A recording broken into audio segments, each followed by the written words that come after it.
Paano nga ba gumawa ng parpapel gamit ang Excel? I-open ang Excel file, sa blankong tab, pumunta sa page layout at mamili ng gusto mong size. Sa baba nun, pindutin mo yung nasa gitna para ma-visualize mo yung kabuuang papel na gagamitin mo. Dito, sinet ko lang siya sa landscape.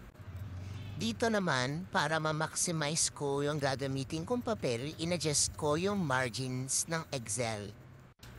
So kung naayos mo na yun, pwede ka nang pumunta sa Inserts and then mamili ka na ng photo na gagamitin mo or ng photo na itatar papel mo.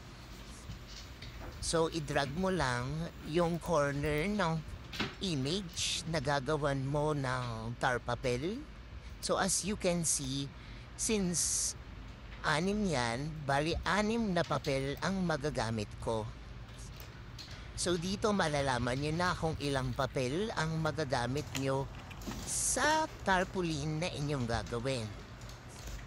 So pwede nyo is-check yung bilang ng papel na pwede nyo magamit. I-check nyo rin baka may blanco na maaaring ma-print.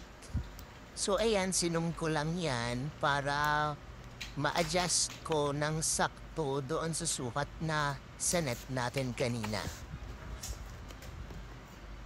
Check ko lang dito kung ilang pages ng papel ang magagamit ko. Set na natin yung printer na gagamitin and then yung size ng paper. So doon, A3 yung gagamitin ko para malaking papel na siya.